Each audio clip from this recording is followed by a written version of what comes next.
Hello, my name is Jeff Rolka. I want to thank you for checking out my video. This is one of my favorite segments to do, which is questions from comments 5. Questions from comments 5. This is where, in my looking around the comments left on the channel, I find something that piques my interest. And so, generally speaking, I'll respond briefly in the comments and then say, hey, check out questions from comments, whatever number I happen to be on. So this is number 5. Very interesting question about registration events. It's kind of specific to the baritone tenor range of things, Fox, if you will, baritone tenor Fox. But I think that there are some lessons that are universally applicable. So I'm going to read you the entire question in its entirety. In the future, I'm going to try and do a better job of remembering where I find these comments. I didn't make a note of what video this was taken from. So in the future, I'll try and do that so that if you wish, you can go and have a look at that video and perhaps glean a bit more information from the content there. Thank you if you've chosen to subscribe. I appreciate it. It really helps the channel. If you haven't yet, I hope that you'll do so now. There are many ways to support my channel, which include Patreon, as well as Amazon affiliate links, which cost you nothing, the affiliate links, but really do help the channel. Those are in the description. So, the question. How safe is it for a baritone to delay the mix by dragging the chest up until tenor passaggio? My natural mix starts at B3, and at E4, it is head dominant. But my voice sounds too heady after E4 to sing many pop songs. If I delay my mix by dragging chest up with proper support and keep singing like that, I seem to shift my passaggio forward, depending on how much I chest dragged. The proof of my passaggio shifting is that my mix starts cracking if I start mixing in baritone levels. But my mix still works in tenor ranges. Also, there's a noticeable change in both my chest and head tone qualities afterwards. It feels more light and not rich like a baritone. And I can't undo this until I rest my voice. Is this safe? What are your thoughts?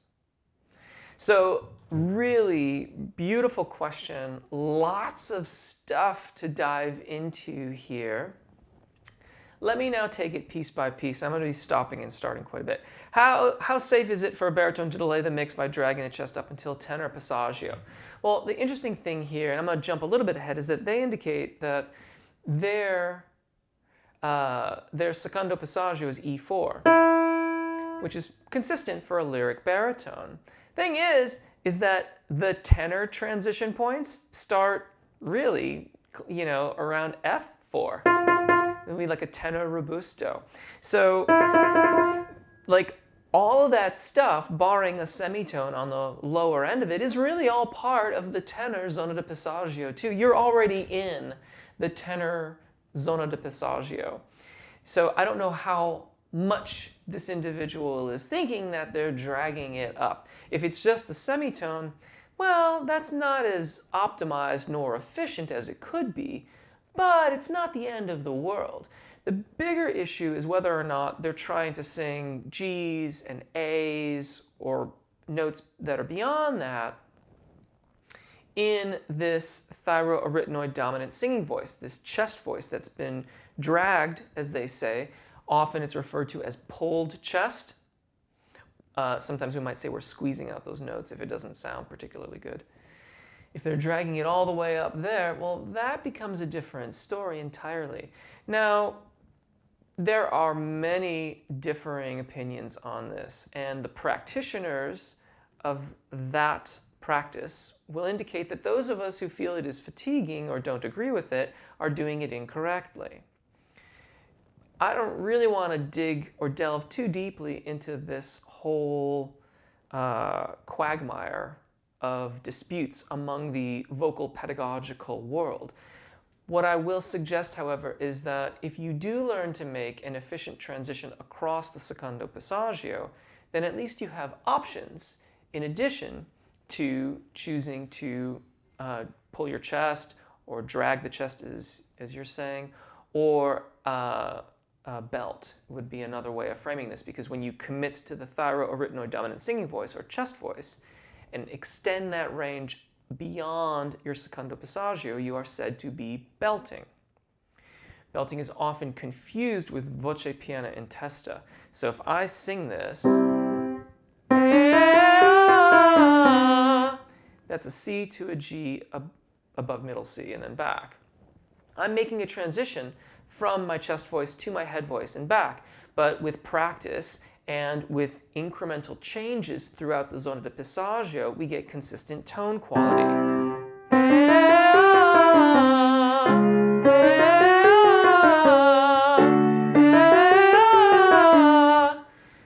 Every one of those scales, I'm making a transition between my chest voice and my head voice. But I'm allowing for changes and vowel modifications along the way, and so I get nice consistent tone quality. I advocate for that because most of the time you can choose to belt if you really need to, but it's that practice that tends to take a little bit more time and is a little bit more finicky, shall we say. That practice is what basically my entire channel is about. But let's get back into these questions. This question. My natural mix starts at B3, totally consistent with like baritone, Fach, and at E4 it is head dominant. That would be the secondo passaggio if they've got their vowels aligned and everything is working properly and they've figured this out, then that's totally reasonable. But my voice sounds too heady after E4 to sing many pop songs.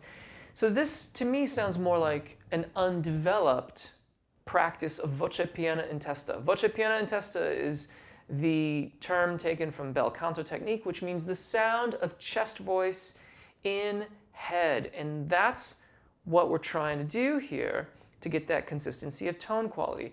So if I were earlier on in my practice, then these same scales that I sang for you a few moments ago might sound a bit different.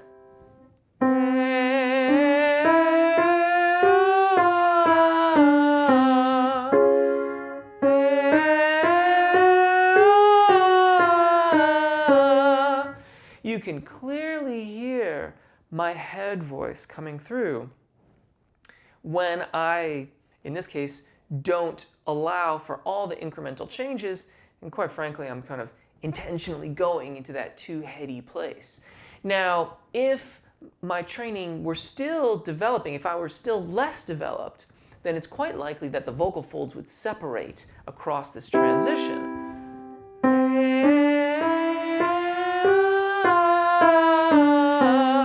And I'd get that airy, falsetto-y kind of tone quality. All of these things are very normal, and I'm almost certain you've heard them before. They are stages in our development that with practice and attention to detail, we can work beyond. And we can always come back to them for different colors or affectations in the music that we're singing, but we can access other aspects of our singing voices.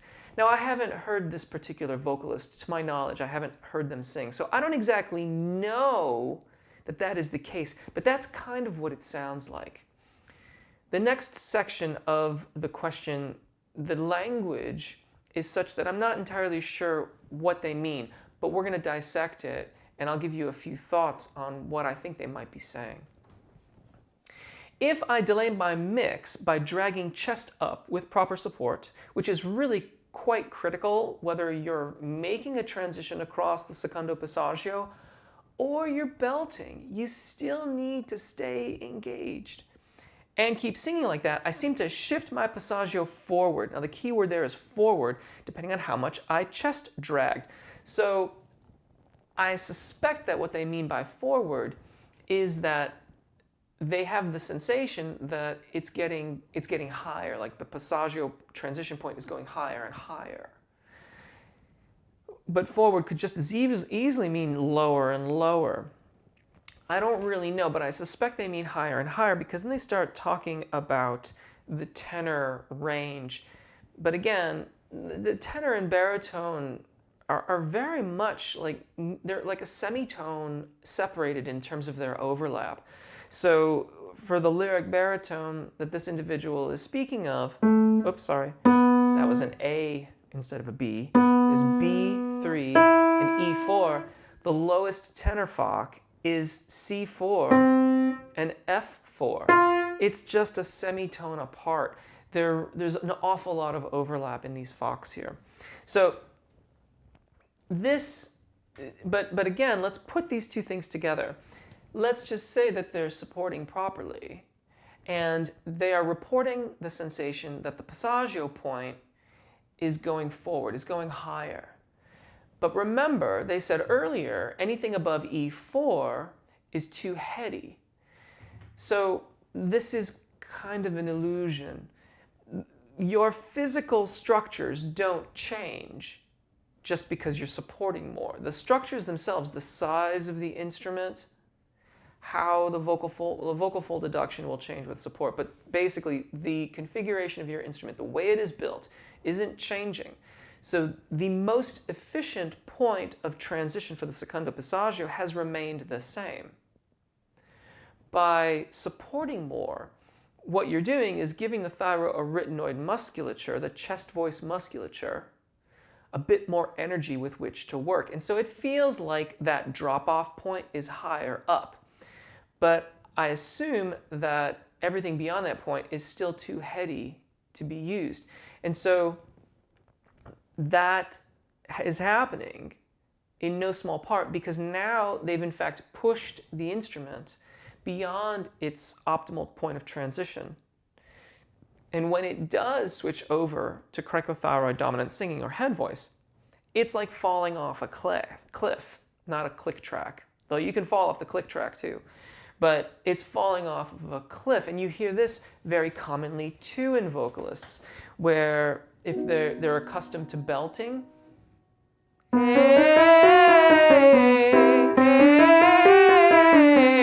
and then they won't be able to apply quite enough engagement, and there's very little elongation or cricothyroid activity in the vocal fold happening. The cricothyroid muscles facilitate that transition to the head voice. And then they kind of skate off the vocal fold entirely in an effort to get the pitch. And you get that airy falsetto-y tone quality. Again, I haven't worked with this individual or heard them sing to my knowledge, so I'm making a bit of a supposition here, but that's kind of like what it sounds like to me. And it comes back to the point that I made earlier on, which is work towards finding that optimized point of transition, where there is a nice balanced transition of engagement between thyroarytenoid dominance, chest voice, to cricothyroid dominance, head voice. Those cricothyroid muscles elongate the vocal folds. They allow them to stay adducted or closed, and that's what facilitates that consistency of tone quality. Let's keep going. But my mix still works in tenor ranges. Also, there's a noticeable change in both my chest and head tone qualities afterwards. It feels more light and not rich like a baritone. This to me sounds as if they are getting stuck in their cricothyroid dominant voice once they've pushed their voice to that point and it's switched over, and then they're getting stuck there for lack of engagement. So you'll hear this when vocalists will manage to get above the secondo passaggio, but not really have enough engagement nor flexibility, cultivated release, if you will, to then allow the vocal fold to contract on the descending scale. And what you'll get will be this artificial truncation of the range.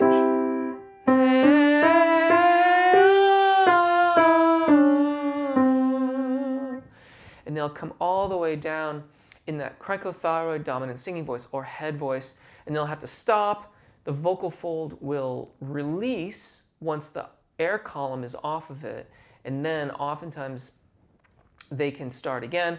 Or in this individual's case, they say they can't undo this until I rest my voice. Now, I don't know if they mean like take a brief pause, or if they really need a lot of rest.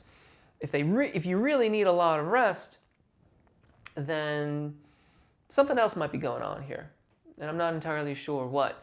It may just be that you're very much getting disposed towards that cricothyroid dominant phonation and getting stuck in that mode of singing. But again, without hearing you, I can only kind of make suppositions about this.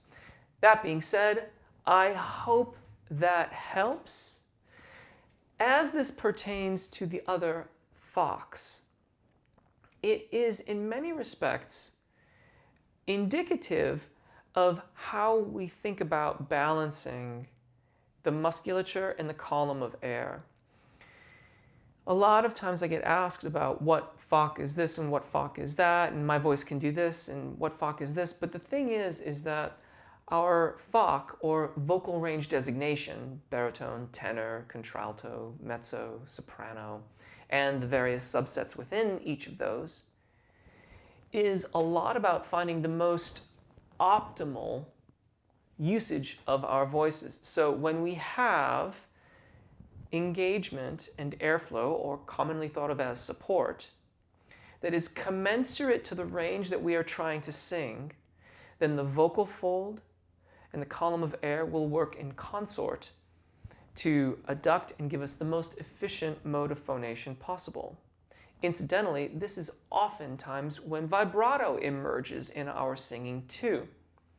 When we work and practice towards that nice parity between airflow and vocal fold engagement, there's a natural oscillation that begins to occur with the vocal fold, and vibrato emerges out of it. So all of us can benefit from the idea about where these transitions occur, how we engage and retain engagement and perceive those transition points, and how we work towards fluidly going above them and then back below them, and the pitfalls that can befall us should we push too hard on the ascent without allowing for elongation, or release too much engagement on the descent, therefore prohibiting the vocal fold from being allowed to contract and come back down into the range that is appropriate for the pitch that we happen to be singing at that time. I do hope this helps. I hope it answers your question. Great question. Thank you so much for taking the time to leave that comment and providing us this forum here to talk about range and registration events. My name's Jeff. If you have any questions or comments, I'd love to see them in the comments here on this video, or you can find me on Twitter. Take really good care of your voices, enjoy singing, and hopefully we'll see you again. Bye.